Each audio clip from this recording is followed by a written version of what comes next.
जैसे भगवान शंकर कहते हैं प्रेम से प्रकट हो तो मैं जाना, तो ये बात हम इसलिए कह देते हैं शुरुआत में कि वो गुरु है। शंकर जी को जगत गुरु कहा जाता है, आदि गुरु है शंकर जी, संसार को उपदेश करते हैं। और शरीर उनका कैसा है, माने जीवन कैसा है, त्यागमय है कि भोगमय? त्यागमय है। काहे त्याग में जीवन है? त्याग में जीवन इसलिए है कि गुरु है ना वो जगत गुरु, तो वो दिखाना चाहते हैं कि संतुष्टि अपने अंदर है। संतुष्टि बाहर होती तो भगवान शंकर का बहुत बड़ा महल होता है। अच्छा, भगवान विष्णु का भी का महल है, क्षीर सागर माने हृदय होता है। क्षीर सागर प्रतीक है, क्षीर माने दूध। ये जो हृदय है यही हृदय स्थल, ये वेद की वंदना हम सुना रहे जो भागवत में लिखी है, हृदय स्थल मार्ग ज्योतिर्मय, जब होवत ज्ञान दिनेश उदय, तब भागत जीवन को भव भय, तुम्हारी कृपा जगदीश्वर जय। वेद कहते हैं प्रभु हृदय स्थल माने हृदय में जब ज्योतिर्मय आपका रूप प्रकट होता है तब जीवन का भय दूर होता है। यानी हृदय में निवास करता है परमात्मा, बाहर नहीं निवास करता। तो जो शंकर जी का त्याग में जीवन है वो शिक्षा का देखता है कि इसके चक्कर में ना पड़ो, हम सदा संतुष्ट हैं, हमारे पास कुछ नहीं। भाई उनके पास कुछ है एक चीज का है, उनकी मुट्ठी में त्रिशूल है। उनकी मुट्ठी में कहा है शूल माने कष्ट, त्रय माने तीन। कौन तीन कष्ट? दैहिक दैविक भौतिक तापा, तीनों गुरु की मुट्ठी में है, बगल में रखे हैं। मतलब उनके पास कुछ नहीं है कैसे नहीं? तुम कष्ट से बचना चाहते हो, कष्ट उनकी मुट्ठी में, त्रिशूल मुट्ठी में। और तुम मृत्यु से बचना चाहते हो, मृत्यु उन्होंने गले में धारण कर रखी है। विस्पान कर लिया कि नहीं कर लिया? तो तुम जो चाहते हो सब उनके पास है। तुम का चाहते हो? तुम कष्टों से बचना चाहते हो तो त्रिशूल गुरु की मुट्ठी में है। त्रिशूल माने तीनों कष्ट, उन्हें दुखी नहीं कर सकते। और तुम मरने से बचना चाहते हो, मृत्यु उन्होंने गले में धारण कर रखी है। और तुम निश्चिंतता चाहते हो, वो इतने निश्चिंत है कि पर्वत पे बैठे रहते हैं। काहे के बल पर? उनके सिर पे गंगा जी विराजमान। गंगा माने ज्ञान की गंगा, यानी वे अपने ज्ञान स्वरूप में स्थित हैं, इसीलिए निश्चिंत रहते हैं। और एक चीज है, उनके मस्तक पे चंद्रमा विराजमान है। चंद्रमा काहे का प्रतीक है? शांति का। वे शांत है। तो जो तुम चाहते हो सब तो है उनके पास, कि नहीं है? ये प्रतीक है। और शरीर उनका कहाँ है? भस्म हो चुका। भस्म रमाए है ना, भस्म रमाने का मतलब देखने भर का शरीर है, उनका शरीर है नहीं। पंछी था सो रम गया, आसन बची भभूत। जैसे कंडी जल जाए तो कंडी जैसी बची रहती है, लेकिन वो होती पूरी राख है। या कभी कभी देखो अखबार जल जाए तो पढ़ भी सकते हो, जला हुआ अखबार, माने वो देखने भर का, अगर छुओ ना तो वो बचा रहता है। तो कहा इसी तरह उनका शरीर भस्म हो चुका है ज्ञान की अग्नि में, अब देखने भर का है। तो यही जीवन चाहिए हमारा। जब बोध हो जाएगा तो अपने आप जान जाओगे। जो भगवान राम को वाल्मीकि जी कह रहे हैं ना, कल पढ़ा था, चिदानंद में देह तुम्हारी। तो तुम्हारी देह कैसी है? जैसी भगवान की देह वैसे तुम्हारी देह। चैतन्य मात्र देह है, ये विश्वास अभी नहीं करोगे, कर पाओगे? अरे अभी तो कहेंगे कि इसमें जो है अस्थि है, मांस है, रक्त है, कैसे मान ले हम? मान पाओगे? लेकिन अगर स्वरूप में जग जाओ, विश्वास करो हमारी बात का, अगर स्वरूप में जाग गए तो जान जाओगे कि शरीर तो है ही नहीं, सूक्ष्म शरीर है, यही शरीर सूक्ष्म। जैसे स्वप्न में दिखता है, तो जब दिखता है उस समय कोई नहीं जानता कि ये सूक्ष्म। अभी तो तुम बड़े ज्ञानी हो, लेकिन जब सो रहे थे नींद में, तो उस समय अगर कोई उस समय चोट लगती तो चोट शरीर पे लगती कि नहीं लगती? स्वप्न में लड़ाई हो जाए और कोई डंडा मार दे तो सर फट जाता है, चोट लगती, यानी लगता है कि ये तो हड्डी मांस का शरीर है, और जगह तो कहां चला गया हड्डी मांस? सूक्ष्म था कि नहीं था? तो यही वो वाल्मीकि जी कह रहे हैं कि ये जो शरीर जिसके लिए तुम कह रहे हो रहे कहां कुटिया बताओ, तो प्रभु आपका शरीर कहां है? आप तो अशरीरी हो, चिदानंद में देह तुम्हारी, आपका शरीर है कहां? आप चैतन्य मात्र हो, आपके शरीर है नहीं, जाके मुख माथा नहीं, ना ही रूप कुरूप पुहुप वास्ते पातरा ऐसा तत्व अनो प्रभु आप वो तत्व हो, आप शरीर कहां? यही हाल हमारा तुम्हारा, और यही बोध हमको प्राप्त करना है। लेकिन ये बोध प्राप्त हम करें तो बड़ा कठिन है कि नहीं है? ये बात बहुत कठिन लगती है। तो फिर सरल क्या है? सरल है कि भगवान के हो जाओ और भगवान खुद ही सब कर देगा। एक भजन सब लोग कहे तो तब थोड़ी चर्चा और कर देंगे।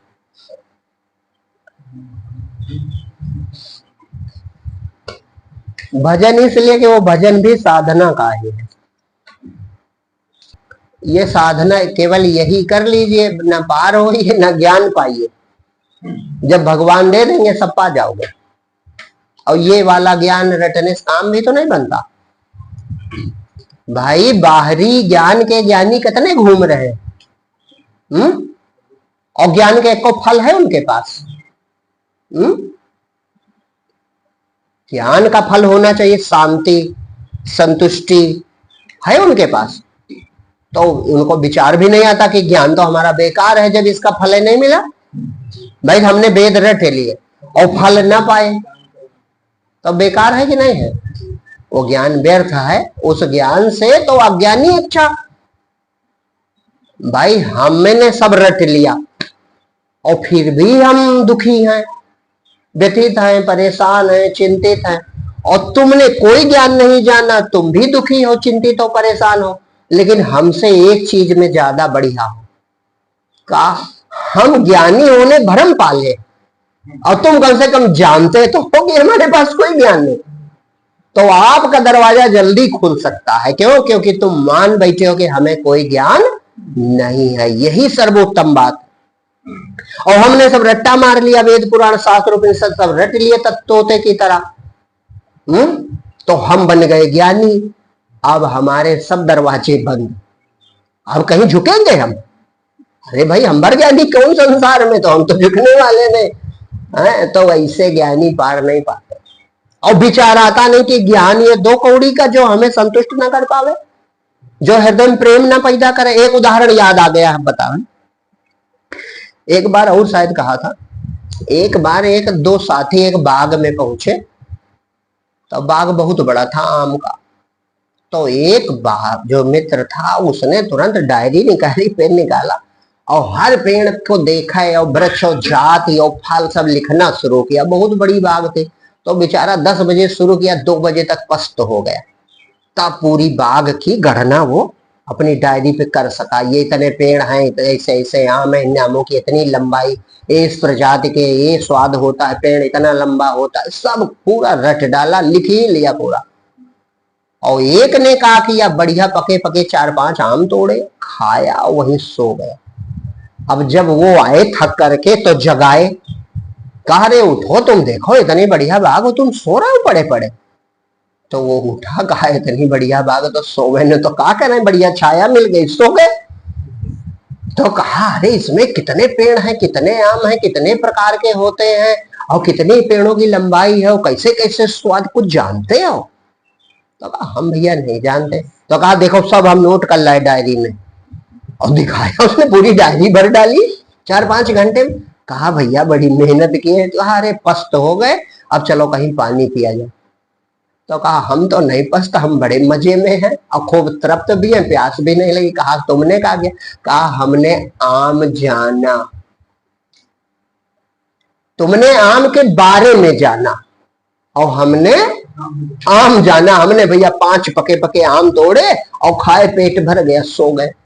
तो आम का है ये हम जानते हैं और आम के बारे में तुम जानते हो। तो कुछ ज्ञानी हैं जो भगवान के बारे में बहुत जानते हैं, और कुछ भक्त हैं जो भगवान को जानते हैं, और जो भगवान को जानते हैं वही सच्ची ज्ञानी भी है। क्यों? क्योंकि पूर्ण ज्ञानी पूर्ण भक्त होता है, पूर्ण भक्त पूर्ण ज्ञानी होता है। तो तुम भगवान को जानो और भगवान के बारे में जो ये सब लिखा पड़ी है, ज्यादा चक्कर हम नहीं पड़ना है। संत सरल रास्ता बताते हैं, भगवान का स्वाद पालो, वो बढ़िया चीज है कि ये बढ़िया। अब एको पेड़ हाइड्रोजन के 2 अणु, ऑक्सीजन का 1 अणु मिले तो जल बनता, जानते हैं? और सब झरझरौआ पानी पी रहे हैं, देखो हरे भरे खड़े। तो पानी को ये जानते हैं कि कोई प्यासा रेगिस्तान में हो, हाइड्रोजन का सूत्र जानता हो या चिटू हो, तो वो पानी को जानता कि ये जानते। ये बोल नहीं सकते अनपढ़ जाहिल, फिर भी ये पानी खूब पीते हैं और जानते हैं, और वो बड़ा ज्ञानी है लेकिन पानी से परिचित नहीं, बेचारा रेगिस्तान का निवासी है, कहीं 1 लीटर मिले तो पाओ। तो इसीलिए भगवान के बारे में जानो चाहे ना जानो, भगवान को कैसे पा जाओ, जान जाओ, ये सरल रास्ता संत बताते हैं। और वो एक है कि भगवान को अपना मान लो, परमात्मा को अपना मान लो, परमात्मा से अपनी डोर जोड़ लो, और संसार मिटता जा रहा है तो इससे ममता केवल हटा लो। एक और याद रखो बात को, जैसे एक लोगों ने कहा कि महाराज, अब वो व्यंग होता महाराज पर, पूछता कोई नहीं, महाराज अरे आप त्यागी महात्मा, हम मोह माया में फंसे, छोड़े कैसे? तो ये व्यंग है। कहा हम कुछ छोड़े? तो संत ने कहा सांस लेना छोड़ दोगे? का छोड़ोगे भाई? अगर ये प्रकृति माया है तो क्या सांस लेना छोड़ दोगे? का पानी पीना छोड़ दोगे? का भोजन करना छोड़ दोगे?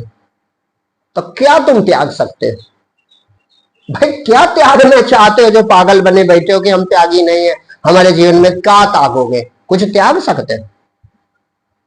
त्यागो एक चीज, अपना अज्ञान त्याग दो, त्याग सकते हो तो त्याग सकते हो, तो अपनी झूठी ममता त्याग दो, त्याग सकते हो तो अपनी अनावश्यक इच्छाएं त्याग दो, त्याग सकते हो तो अपनी वासना, ये त्याग सको तो त्यागो। और घर द्वार पत्नी पुत्र हो, ये छोड़ पाओगे तुम कुछ? यहां छोड़ोगे तो नया घर बनाओगे, ये साथी छूटेंगे नए साथी मिलेंगे, भोजन करना पड़ेगा, कपड़ा पहनना पड़ेगा, जल पीना पड़ेगा, तो क्या त्याग पाओगे? तो ये सब भ्रम है कि हम त्यागी होकर भगवान को पाएंगे, हम तपस्वी होकर भगवान को पाएंगे, इससे परमात्मा नहीं मिलेगा।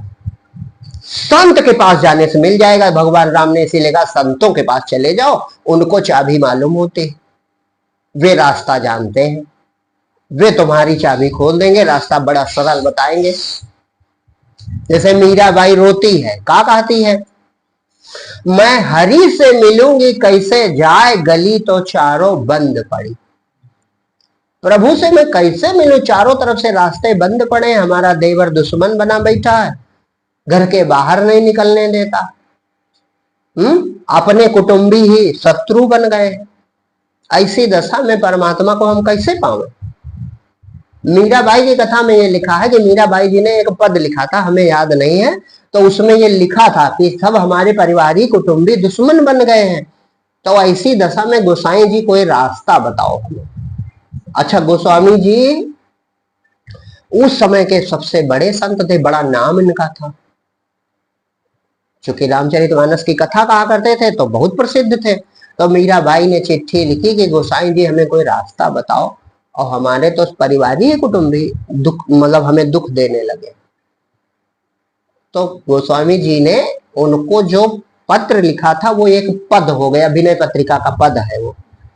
तो उसमें उन्होंने लिखा जाके प्रिय न राम बलदेहु, माने जो भगवान से प्रेम नहीं करता, जिसको भगवान प्यारे नहीं है, तजिए ताहि कोटि बैरी सम, ये ममता त्यागनी है।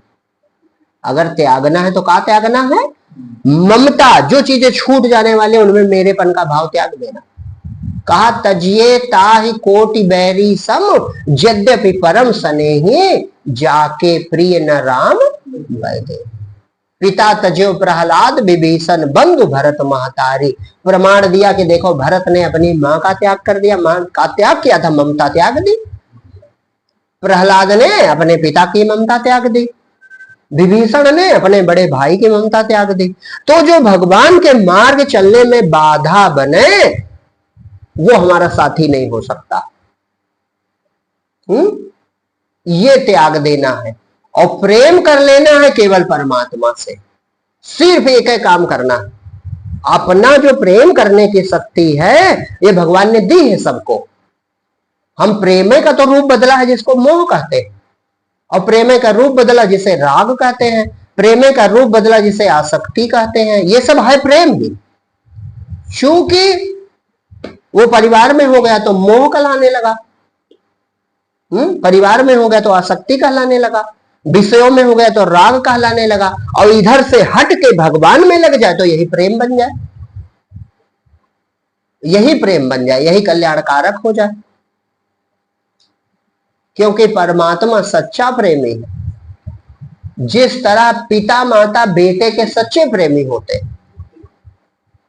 वे अपना कुछ नहीं चाहते, वे केवल बेटे में अपना भविष्य देखते हैं, इतना तो होता, और अपना सब कुछ दे देता, सब कुछ, पूरी संपत्ति, पूरा जीवन दे देते हैं। तो वे सच्चे हैं कि नहीं है? और जगत में कोई सच्चा नहीं होता, ज्यादातर स्वार्थ का संबंध होता। तब परमात्मा इससे भी सच्चा है। परमात्मा तो ऐसा है कि चाहे आस्तिक हो चाहे नास्तिक, चाहे भगवान को मानता हो चाहे ना मानता हो, अरे माने ना माने बड़ी दूर की बात है, जो मानवेतर जीव है, पशु पक्षी है, देखो भगवान तो सबका पालन पोषण करते हैं, तो वो इस पिता से बहुत आगे होते हैं, इसीलिए तो उनको जगत पिता कहा जाता है। तो केवल उनसे प्रेम हो जाए बस कल्याण हो जाए। एक भजन बोल दो फिर कहेंगे, वो खोले बैठे हैं तब से कहे कि मैंने प्रीति लगा ली यार मुरलिया वाले,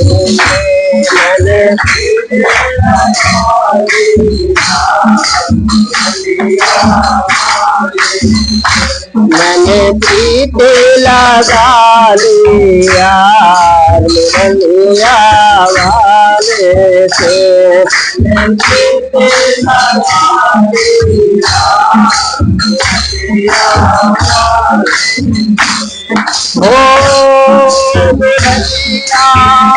वाले थे बिरज के वाले थे,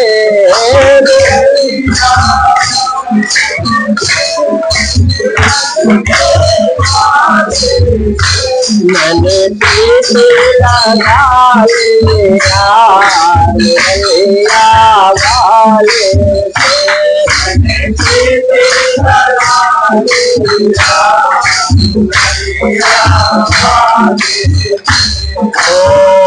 गुरु बन के वहाँ चल आया,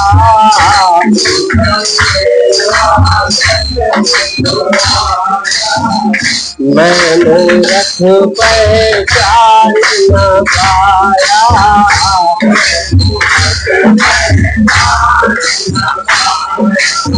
देखो जो भगवान का तब अवतार हुआ वो किसी निमित्त हुआ था, लेकिन एक अवतार भगवान का नित्य कहा जाता है। तो नित्य अवतार संतों के रूप में होता। संत पहले जीव होते हैं और जब बोध हो जाता है तो उनके हृदय में परमात्मा उतर आता है, तो उनके हृदय में जो भगवान का अवतार होता है वो नित्य अवतार है। तो जब परमात्मा कृपा करेगा जीव पर तो गुरु बनकर ही करेगा। अर्जुन पर कृपा की तो गुरु बनके की, और तब तक नहीं की जब तक प्रश्न ना किया। भाई जब थे युद्ध हो रहा तो युवा थे दोनों लोग, लेकिन कभी नहीं उनको ज्ञान सुनाया। क्यों? क्योंकि कभी अर्जुन ने पूछा नहीं।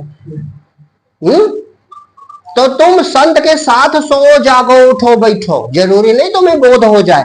बोध तभी होगा जब गुरु बनकर वो तुमसे मिले। और परमात्मा किसी रूप में मिलेगा, लेकिन जब तुम्हारा कल्याण का समय आएगा तो गुरु बनकर ही मिलेगा, ये एकदम निश्चित है। किसी रूप में मिले, कहीं किसी का कल्याण होगा। कल्याण किसका किसके साथ होना ये भगवान ने जानता है, हम आप नहीं जान सकते, लेकिन मिलेगा गुरु रूप में। भगवान राम गुरु रूप में मिले जिनको जिनको, उनका कल्याण हुआ। शंकराचार्य जी जिनको गुरु रूप में मिले उनका कल्याण हुआ। तुलसी बाबा जिनको गुरु रूप में मिले होंगे उनका कल्याण होगा। ये पक्का जानो, तभी कल्याण होगा। और बाकी मिले तो बहुतों से भगवान कृष्ण, तो क्या सबका कल्याण हुआ? सब तो यही जानते रहे कि ये अहिर है और चोर है और सब इसमें कमी है, ये बड़ा बेविचारी है, बेसनी, यही सब जानते रहे। कोई भगवान थोड़े जानता, बहुत कम लोग थे, और वे बड़े महान थे जो उन्हें भगवान जानते थे। तो गुरु बन के वहां सन्मुख आया, गुरु बन के वहां सन्मुख आया, मैं मूर्ख पहचान न पाया, मैं मूर्ख पहचान न पाया, उसकी कृपा से उसको जाना।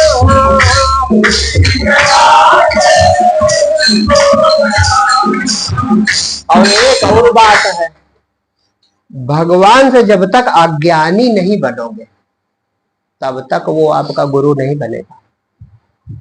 जैसे कथा एक प्रतीक होती है, कथाएं जो होती हैं वो कथा सत्य है असत्य इसमें नहीं पढ़ना चाहिए, इसमें पढ़ना चाहिए कि वे हमें बताती कहां। जैसे उदाहरण के लिए भगवान राम और लक्ष्मण जब सबरी जी से मिलने के बाद आगे बढ़े तो सुग्रीव ने देखा कि दो धनुषधारी आ रहे हैं, तो उसने सोचा बाली ने तो नहीं भेजा। तो उनके सचिव थे हनुमान जी, तो हनुमान जी से कहा कि जाओ परीक्षा लेके देखो, ये ऐसा तो नहीं बाली ने भेजा। तो हनुमान जी किस रूप में आए थे? ब्राह्मण भेष धारा, माने ज्ञानवान बन के आए हैं। तो जब ज्ञानवान बन के आए तो भगवान राम ने उनको बताया। भगवान राम ने कहा कि कोसलेश दशरथ के जाए और हम पे तुम बचन मान बन आए, और यहाँ हरि निश्चर वैदेही खोजत विप्र। देखो भगवान जानते सब है कि तुम हमारे प्यारे हो, तुम हमारे दुलारे हो, लेकिन उस समय नहीं कहा।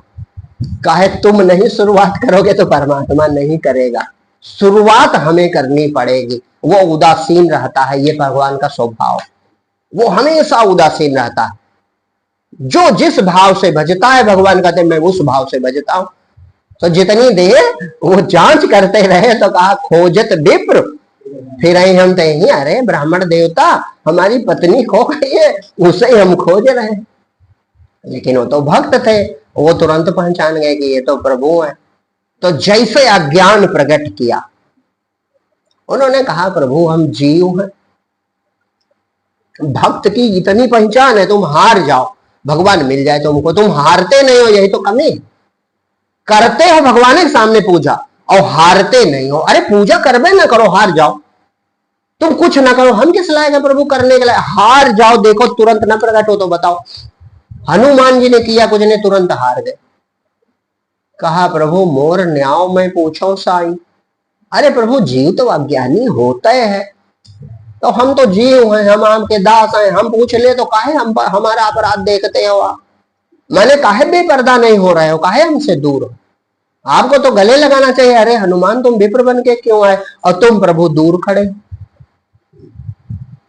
तो कहा मोर न्याव में पूछा साई, और तुम पूछो कस नर की नहीं प्रभु, तुम मनुष्य काहे बने? अरे हम ब्राह्मण बने रहने दो हमको, लेकिन तुम तो मनुष्य ना बने रहो। अब दोनों का भेष कपट का है, वे मनुष्य भेष में आए वो भी चलिए, और ये विप्र भेष में आए वो भी चलिए। और जैसे कपट छोड़ा भगवान ने गले लगा लिया, जैसे चरणों में गिरे भगवान ने गले लगा लिया। हाँ, तो कहने का मतलब भगवान को तो हम प्रिय हैं ही हैं, लेकिन हमें शुरुआत करनी पड़ेगी, हमें उनसे प्रेम करने पड़ेगा, हमें उनके सन्मुख होना पड़ेगा, काम वो बना देगा। तो गुरु बन के वहां सन्मुख आया,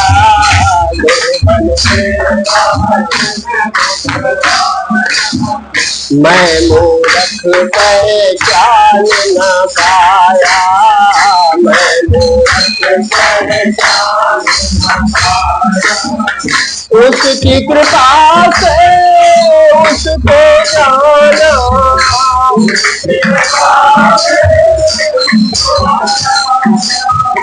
घट में हुआ दीदार मुरैया वाले, घट में हुआ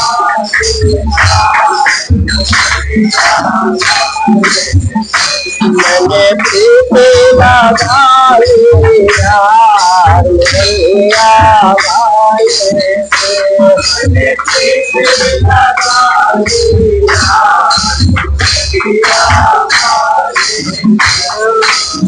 ओ मुरैया वाले से बिरजू के गाने से,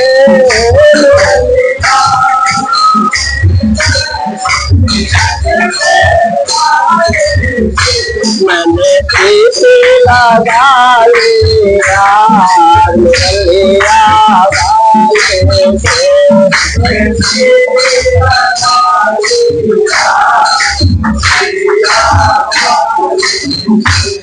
और वो करता रहा है हर समय।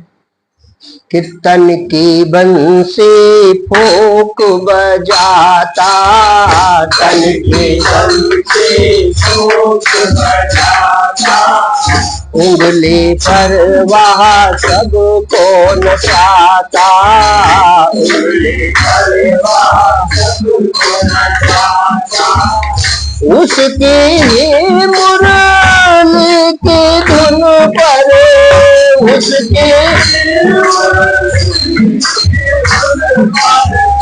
उसकी मुरली की धुन पर, उसके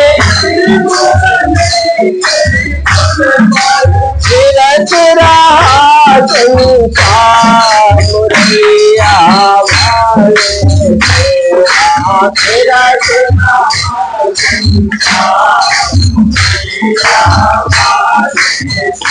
मैंने प्रीत लगा लिया मुरैया वाले से,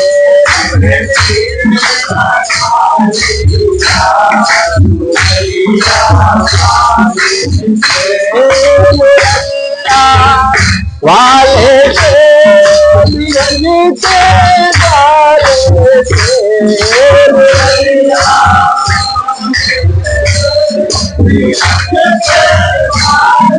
से, मैंने प्रीत लगा लिया मुरैया वाले से,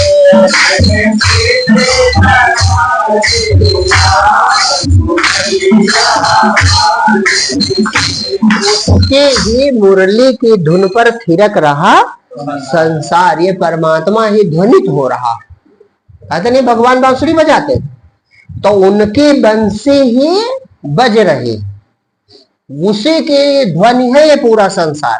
जहां जहां विशुद्ध रूप से ध्वनित हो रहा है वहां का स्वर सुनो, बड़ा आनंदमय है। जैसे खिला गुलाब देखो तुम्हें सुख देगा, हरा भरा पौधा देखो तुम्हें सुख देगा, बहती हुई नदी देखो तुम्हें सुख देगा, उमड़ते घुमड़ते बादल देखो तुम्हें सुख देगा, रात को खिले तारे देखो तुम्हें सुख मिलेगा, हरे भरे घास के मैदान देखो तुम्हें सुख मिलेगा, हर जगह सुख मिलेगा। बस जहां अहंकार अपना स्वर निकालना चाहते, कहां? केवल हम मनुष्यों में, बस इतने बेसुरा हो गया। बाकी मोर देखो नाचते सुख मिलेगा, तितलियों के रंग देखो सुख मिलेगा, और छोड़ो सांप को देखो फिर भी दूर से देखो तो वो भी सुंदर है, नहीं? माने जहां जहां उसका स्वर फूट रहा सब सुंदर, सब सुंदर, सब बिरु शरीरा अल्प मृत्यु नहीं कौन्यू पीरा। असुंदरता कहाँ है, कुरूपता कहाँ है, बेसुरा स्वर कहाँ है? क्योंकि हम अपना स्वर निकालना चाहते हैं, अपना स्वर निकालना चाहते हैं। हाँ सही बात, जो परमात्मा भरोसे हैं वो सब सुखी है। हमारे तुम्हारे द्वार का पेड़ कमजोर हो सकता है, तुलसी बिरवा बाग मां सींचे से मुरझाए, रहे भरोसे राम के पर्वत पर हरियाए। पर्वतीय क्षेत्र में देखो वहां मिट्टी तक नहीं दिखती, और पेड़ कितने ऊंचे लंबे लंबे होते हैं, कितने हाहाकारी होते हैं, कितने विशाल वन वृक्ष हैं।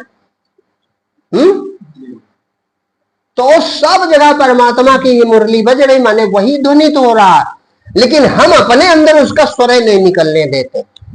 और जिन्होंने अपना अहंकार हटा दिया, भगवान का स्वर निकला, उनका स्वर दुनिया सुन रही है, चाहे वो मीरा हो, चाहे सूर हो, चाहे कबीर हो, चाहे तुलसी हो, चाहे शंकराचार्य हो। क्यों? क्योंकि उनका अहंकार मिट गया, उनके शरीर से भगवान ध्वनित हुआ। तो यही है, पूरा कर लिया जाए भजन। कितन की बंसी फूक बजाता,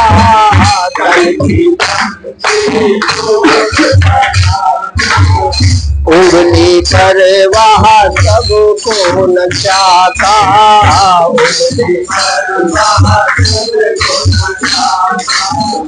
उसके मुरली के धुन पर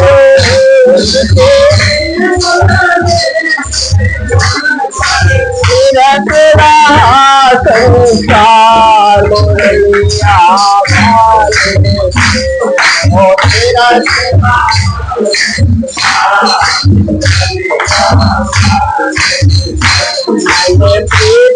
लगा लिया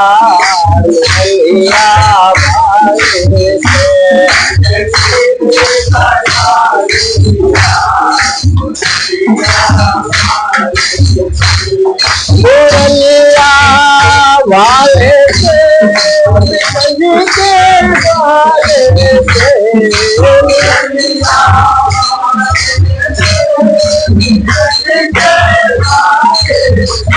मैंने प्रीत लगा लिया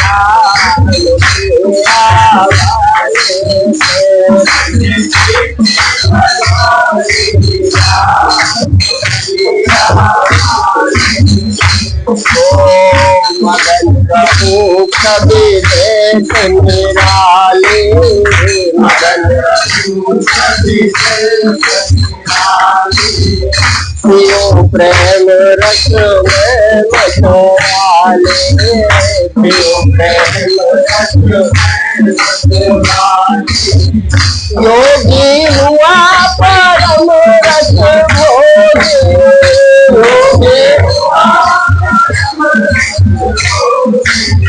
योगी हुआ परम सुख भोगे,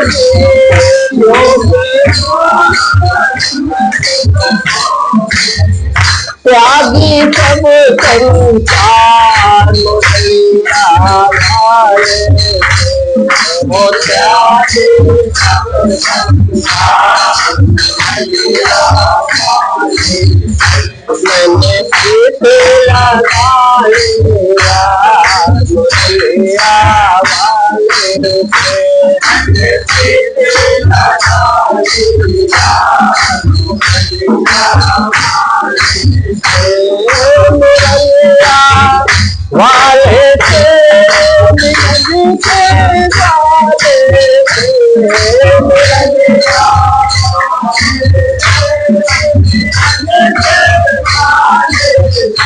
मैंने प्रीत लगा लिया मुरलिया वाले से,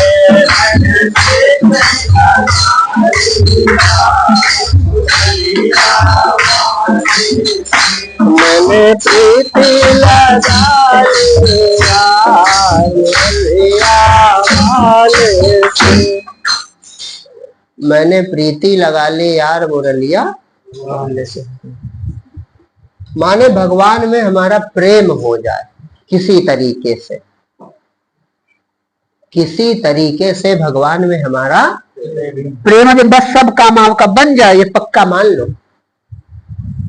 प्रेम अभी नहीं है, अभी का है थोड़ी बहुत श्रद्धा, श्रद्धा और प्रेम में अंतर होता है।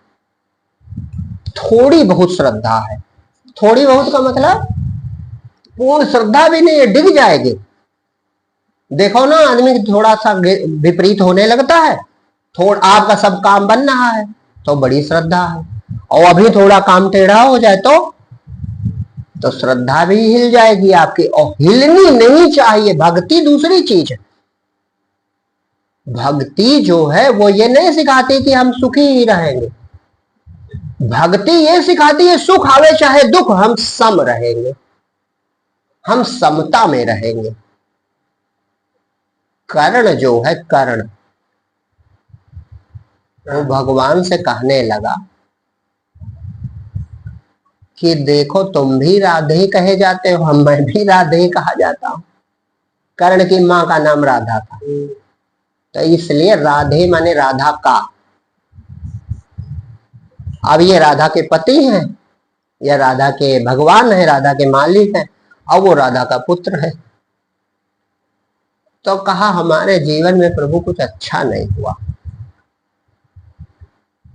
कहा हमारे जीवन में कुछ अच्छा नहीं हुआ। जन्म से ही माँ ने त्याग दिया। अरे जब भेद खुला तब की बात है। तो कहा जन्म से ही माँ ने त्याग दिया, और जिस जाति में हमारा पालन पोषण हुआ उसे समाज हे देखता था, और हर जगह मेरा अपमान ही हुआ है, ये आपने कैसो देखा है। और अंत में देखो हमारे साथ क्या हुआ। तो भगवान कहते हैं कर्ण तुम का मुझे बताने आए हो, मेरे साथ का हुआ, मेरे साथ का हुआ। मेरे जन्म की सूचना मात्र से मेरे माता पिता जेल पहुंच गए, और जन्म से मेरे पहले 6 भाई हमारे मार दिए गए। जन्म होते ही माता पिता का परित्याग हो गया।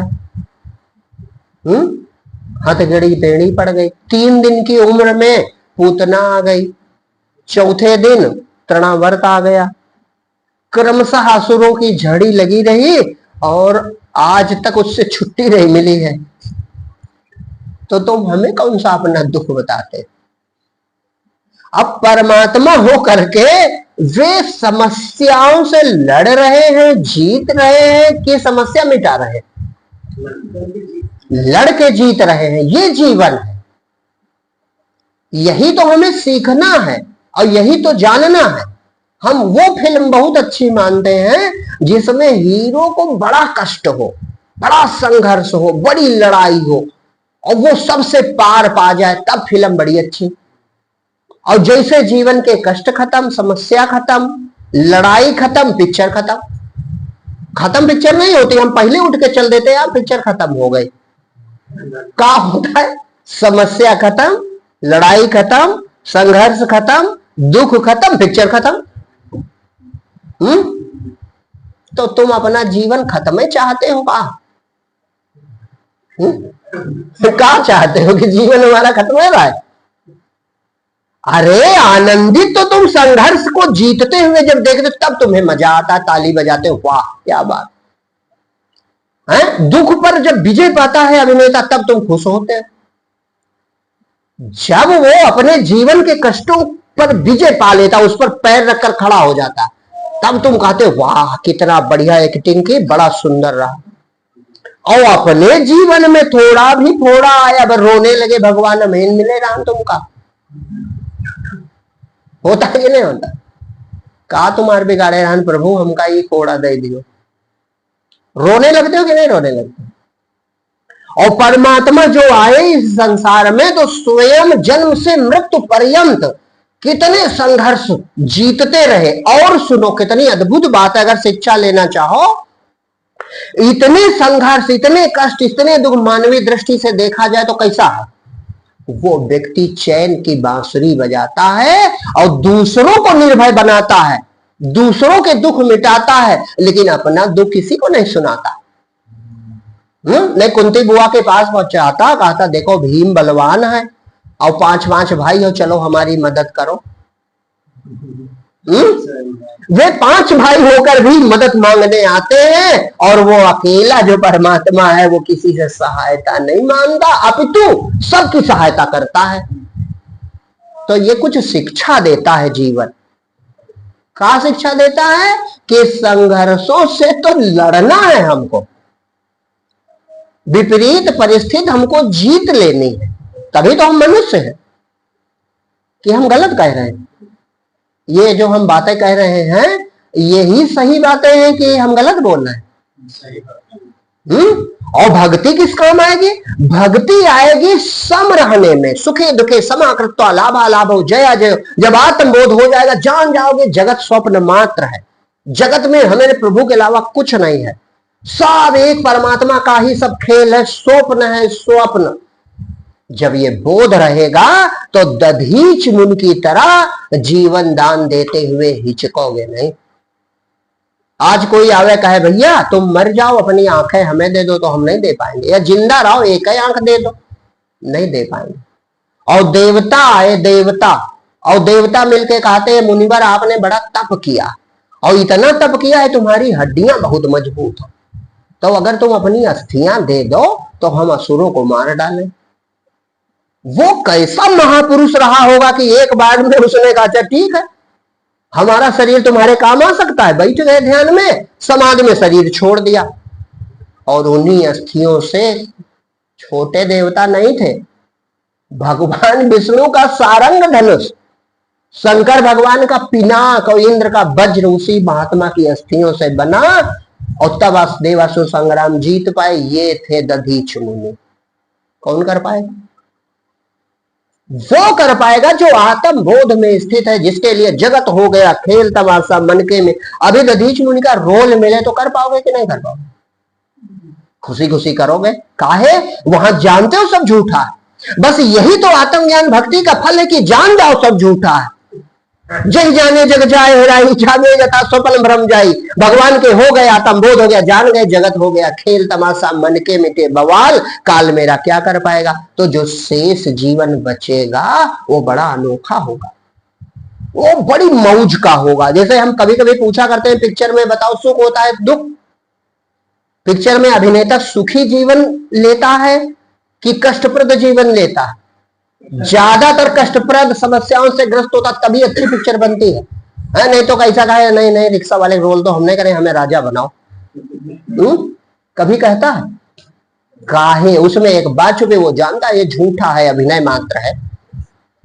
और जब अभिनय मात्र है तो संघर्ष जीतने में ही आनंद है। देखो हमारी स्वभाव हमारा ऐसे है, हम पिक्चर उसी देखो ज्यादा अच्छी मानते हैं जिसमें अभिनेता कष्टों को जीत लेता है, समस्याओं को जीत लेता है, उनके सर पे पैर रख के आग उस पार निकल जाता है। होता है कि नहीं होता? तो अगर परमात्मा तुम्हें इस लायक समझता है कि बढ़िया अभिनेता है और इसको बढ़िया समस्याएं तो ये पार करके दिखावे, तो काहे कांपने लगते हो थर थर थर थर? और अगर तुम डरने लगते हो तो अभी भक्ति नहीं है, श्रद्धा है थोड़ी बहुत। जब प्रेम होगा प्रभु से और हृदय परमात्मा प्रकट हो जाएगा तो तुम्हारा भय दूर कर देगा वो। अर्जुन का भगवान ने क्या काम किया? भय दूर किया। और किस तरह भय दूर किया? ये दिखाकर कि अर्जुन चिंता न करो, सब रूपों में मैं ही हूं, सब रूपों में मैं हूं, अनंत ब्रह्मांड मैंने ही धारण कर रखे हैं, ना कोई मरता है ना कोई मारता है ना कोई बनता है ना कोई, सब मैं ही हूं, मेरे अतिरिक्त और कुछ। बस वो निर्भीक हो गया, वो समझ गया कि ये थोड़ी देर का अभिनय है रंगमंच पर, थोड़ी देर की लीला मात्र है और सचमुच में तो कुछ हो ही नहीं रहा है। तभी तो अभिनय कर पाओगे। हम तुम कर पाएंगे? हम तुम हिल जाएंगे थोड़ी सी बात में, कर नहीं पाएंगे। तो भक्ति का फल है सुखे दुखे समाकृत्वा लाभा लाभो जया जय। लाभ हानि जय पराजय सुख दुख में सम रहना, ये भक्ति।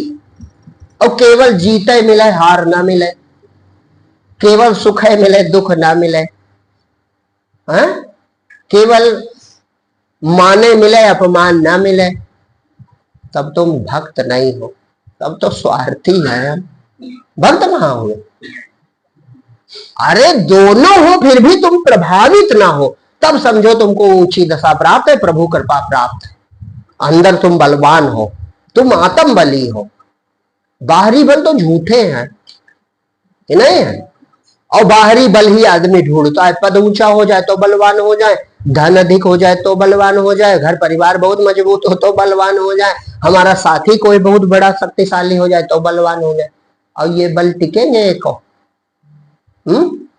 एक भी बल ये टिकने वाला नहीं है। और आत्म बल मिल जाए यानी प्रभु का बल, आत्म बल माने परमात्मा का बल। अरे संत कितने निर्भीक होते, होता उनके पास कुछ नहीं है लेकिन निर्भीक बहुत होते। निर्भीकता देख के बड़े बड़े सहम जाते, निर्भीकता देखकर। एक विदेश के संत हैं, जानते होंगे आप लोग नाम, लाओ त्से। लाओ त्से चीनी संत कहा जाता है, चीन के दार्शनिक हुए हैं। तो उसका बड़ा नाम सुना, उसकी बातें, संतों की बातें अद्भुत ही होती हैं, बातें वही जो असर कर देती हैं। तो चीन का जो राजा था उसके मन में आया कि एक बार चलो लाओ त्से से मिले, हमारे राज्य का बहुत बड़ा विद्वान व्यक्ति है। तो वो लाओ त्से के यहाँ पहुंचा। तो उस समय वो बहुत साधारण जीवन जीता था। तो उस समय वो सब्जी के खेत में अपने सब्जी की क्यारी बनाई थी, उसी में बैठा और खुरपी से घास साफ कर रहा था। तो वो जब वो पहुंचा राजा, तो उसने सोचा इतना बड़ा दार्शनिक है तो ये नौकर वोकर होगा कोई। तो कहा कि क्यों यहाँ लाओस से रहते हैं? तो पहचान गया, भाई बड़े को, जैसे आपको मोदी जी ना पहचाने लेकिन मोदी जी को आप पहचानते हो, तो बड़े को सब पहचाने। तो वो पहचान गया कि ये तो हमारे चीन के राजा साहब है। तो कहा हाँ यहीं रहते हैं। तो कहा मैं मिलना चाहता हूँ। तो कहा जो कमरा था उसमें कहा वहां बैठो, फिर अभी हम बुलाते हैं, ऐसे तो बैठ गए। तो गया घर को, अपना स्नान करके, और कपड़े तब भी साधारण ही पहने, लेकिन मतलब स्नान करके स्वच्छ होकर आ गया। तब बैठ गया सामने। तो कहा मैं ही लाओस से हूँ। तो राजा पहली ही उसकी घटना में थोड़ा चकित हुआ, कहा महाराज तो अभी वहीं बता देते। तो कहा नहीं, वहां हो सकता है आपको ज्यादा तेज झटका लग जाना, इसलिए हमने कहा आप निश्चिंत बैठ जाओ तब बताएंगे। तो कहा आपकी बातें बहुत अद्भुत है और मैं राजा हूं इसलिए लोग मुझे मानते हैं।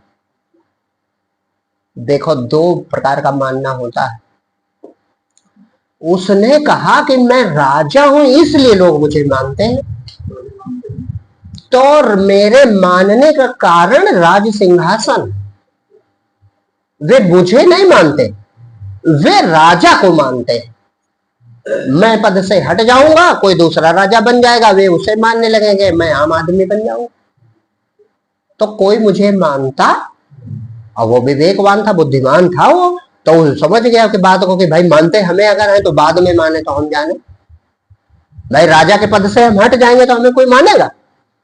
तो उसने कहा कि आप हमसे बड़े महान हो। लाओत्से से कह रहा, वो राजा कह रहा कि आप हमसे बहुत महान हो। तो बोले कुछ नहीं, संत बोलते नहीं कि नहीं नहीं हम नहीं महान, तो भी महान हो, ये सब तुच्छ हो, यही तो तुच्छता हो जाती। वो शांत है कि भाई जो कह रहे हो सही कह रहे हो, तुम जानो तुम कह रहे हो।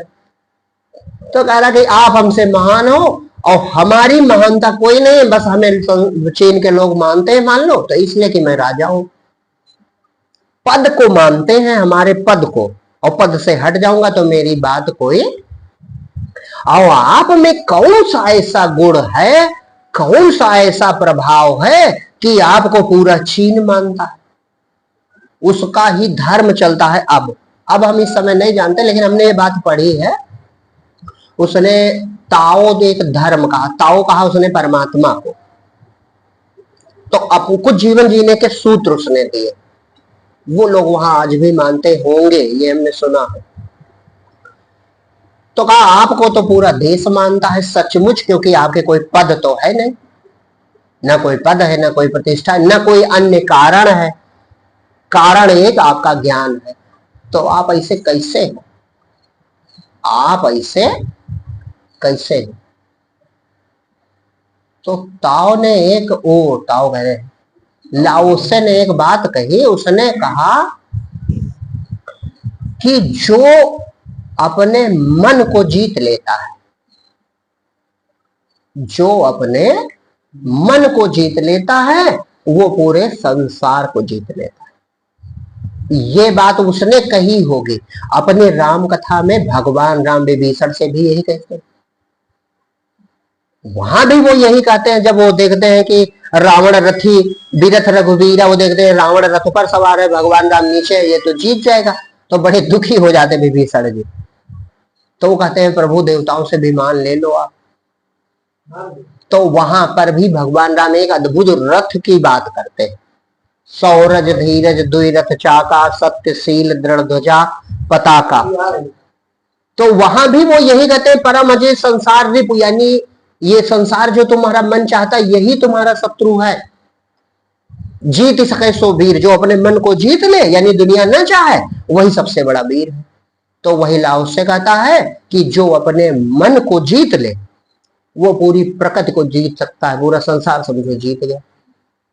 तो फिर उसने पूछा, उसने कहा मन को कैसे जीत ले, मन को कैसे जीत ले? तो कहा राजन आप इसके लिए तैयार हैं?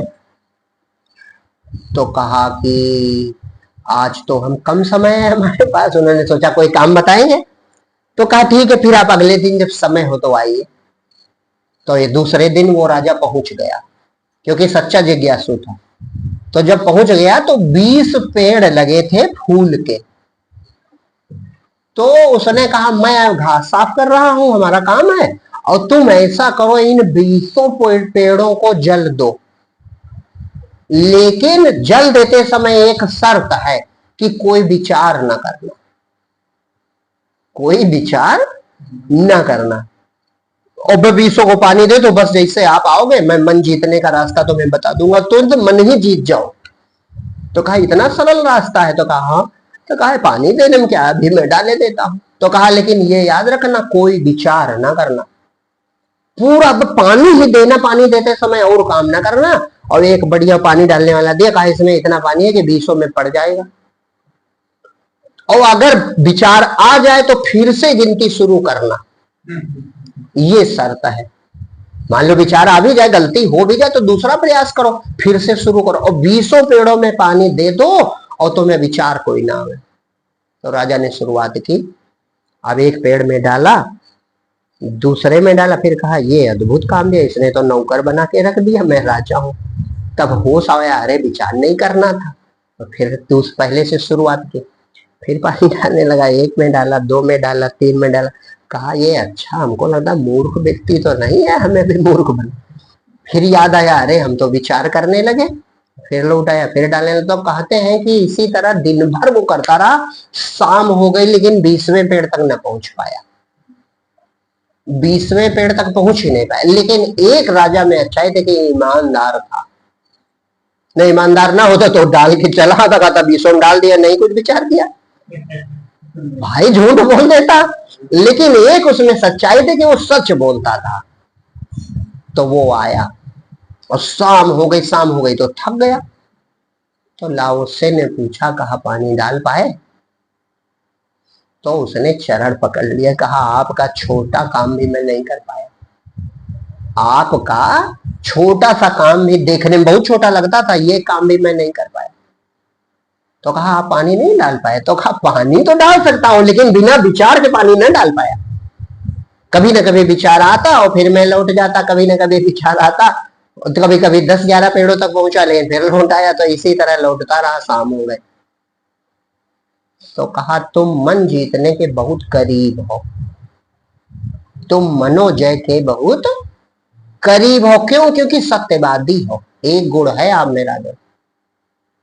लाओसे ने कहा मन तो नहीं जीत पाए, लेकिन जीतने के बहुत करीब हो। करीबी का है कि तुम सत्य पर हो, और सत्यवादी होना ये बहुत बड़ी बात है। सत्य परमात्मा है यानी परमात्मा के करीब ही। तो कहा क्या आप हमें जीतने का रास्ता बताएंगे? तो कहा हाँ, यही तो रास्ता है जो दिन भर तुमने किया, यही रास्ता है जो दिन भर आपने किया। तो कहा मैं अभी भी समझ नहीं पाया। तो कहा जिस समय तुम कुछ नहीं सोचते उस समय तुम उस पूर्ण से जुड़े होते, और जैसे सोचने लगते बस शरीर से जुड़ जाते हो, बस टुकड़े में आ जाते हो, और जब टुकड़े में आ जाते हो तुम छोटे हो जाते हो, इसीलिए दुनिया छोटी है। और जो कोई विचार नहीं करता वो पूर्ण से जुड़ जाता है, इसीलिए वो पूर्ण हो जाता है। अब पूर्ण के गुण पूर्ण होते हैं, पूर्ण अनंत है तो वो अनंत हो जाता है। इसीलिए संतों का कोई पार नहीं पा सकता। काहे? उनका धैर्य है तो पूर्ण है, उनकी शांति है तो पूर्ण है, उनका आनंद है तो पूर्ण है, वो टुकड़े में नहीं। मन मिट गया उनका, अहंकार नष्ट हो गया, अपने प्रभु में डूब गए तो पूर्ण हो गए। तो अब ये भी जो हम बात बताई ये भी थोड़ी कठिन ही लगती है। एक चीज बहुत सरल है और वो है भगवान मेरे अपने हैं, प्रेम। ये रास्ता, ये जो हमने कहा ये विचार का रास्ता है, और अब जो बताने जा रहे हैं ये राजमार्ग है। इसमें तुम दिन भर विचार करो, दिन भर विचार करो, विचारे करते रहो, फिर भी भगवान को पा जाओगे। दिन भर विचार करो, रो गाओ प्रार्थना चाहे जो करो, काम बन जाएगा। लेकिन इसमें एक बहुत बड़ी शर्त साथ में है, भगवान को अपना मानो और कुछ न चाहो, बस इतना अपना लो। इतने लोगों जो एक बात अपना लेगा वो भगवान को पा जाएगा। भगवान को अपना मानो और कुछ न चाहो, और फिर भगवान से तुम चाहे जितनी बात करो, चाहे जितना रो गाओ, चाहे जितनी प्रार्थना करो, कोई रोक टोक नहीं, भगवान प्रकट हो जाएगा। अनन्य भक्ति हो जाएगी ना, माने अन्य ना बचे, दूसरा ना बचे, दूसरा न चाहो, बस तुम्हें छाणी गति दूसरा नाही, तुम्हें निवेदित भोजन करही, तीर्थ आप चरण चल जाही। माने आपके अतिरिक्त परमात्मा के सिवा कुछ ना बचे। जो मिले सामने जानो भगवान का रूप है, और है रूप भगवान का। परिजन, परिवारीजन, मित्र, कुटुंब, संसार, बस इतनी विद्या अगर अपना लो। अब इसमें तो कोई विवेक नहीं लगाना। हाँ, इतना त्याग है कि अपना केवल भगवान को मानना है और इच्छा कोई नहीं करनी है। ये बहुत बड़ी बात है। इच्छा कोई नहीं करनी, इच्छा करोगे तो तुम उसी के भक्त हो गए, फिर भगवान के नहीं। भगवान पूरा प्रेम लेता है, अधूरा प्रेम भगवान नहीं अपनाता। भगवान राम ने कहा था विभीषण जी से, सबके ममता ताग बटोरी। सबके ममता मतलब कि पूरा प्रेम हमसे करो, पूर्ण रूप से हमारे हो जाओ। मन मना भव मद भक्तो, मुझ में मन वाला हो जा अर्जुन, मेरा भक्त हो जा, मुझे नमस्कार कर। माने भगवान के हो जाओ। अब इसमें मन नहीं रोकना है, इंद्रियां नहीं रोकनी है, साधना नहीं करनी है, बस प्रेम करना। प्रेम माने भगवान मेरे अपने, अपना ही तो प्रेम है, अपना होना ही प्रेम है। हम बहुत बार ये बताए हैं कि जो चीज हमारी अपनी होती है हमें प्रिय होती कि नहीं होती। अपना बेटा प्यारा है, अपनी पत्नी प्यारी है, अपने बच्चे प्यारे हैं, अपना शरीर प्यारा है, अपना नाम प्यारा है, अपनी भाषा प्यारी है, अपना रूप प्यारा है, तो अपना हो जाए, भगवान में प्यारा हो जाए, अपना हो जाए। इतना अपना हो जाए कि उससे भेद ना बचे। हाँ, जैसे भगवान कृष्ण की भक्ति के जो रूप हैं वो तो बड़े अद्भुत हैं। और ज्ञानी तो कभी कभी डांटते भी कि अरे तुम मूर्ख हो, अरे भगवान का माखन खाएंगे तुम्हारा, भगवान का तुम्हारे माखन के भूखे, भगवान को का कपड़ा पहनाओगे। लेकिन इसमें भी वो प्रसन्न हो जाता, काहे चित्त वृत्ति अलग नहीं जा रही है बस, और एक दिन उसे डूब जाएगी, पूर्ण हो जाएगा। तो ये साधन का महासाधन है। प्रेम जो है वो कहा है महासाधन, जहाज इसे कहा जाता है। प्रेमा भक्ति जहाज में बैठ जाओ और भव पार हो जाओगे। और साधन कहाँ है? वो कठिन है। परत खगेश न लागे बारा, ज्ञान पंथ कृपाण के धारा। जो पहले बता गए 11वें पेड़ तक पहुंचे, तब तक मन में विचार आ गया तो फिर लौट गए। तो कठिन है कि नहीं? और ये कठिन है भला? अरे जिससे प्रेम करोगे उसका विचार तो आएगा ही, उसकी चर्चा सुनोगे, उसकी बातें सुनोगे, उसकी बात मानोगे, धीरे धीरे कल्याण हो जाएगा। तो ये सुंदर है कि नहीं?